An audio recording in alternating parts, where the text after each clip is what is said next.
喂，講件好搞笑嘅嘢俾你聽，我未講就笑。嗰日咧，我有個朋友咧就問我：喂 William，你想唔想學用背脊唱情歌啊？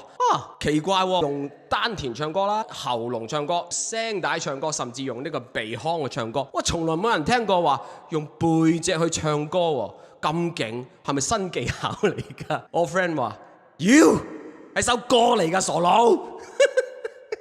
即係我唔學唱呢首歌都唔得。世事沒如果，別再期盼如果。明明放低的你，經已唱新歌。我尚在如此，不知走唱着別離開我，失去你，唯有等歌迷去喜歡我。衰人嚟嘅。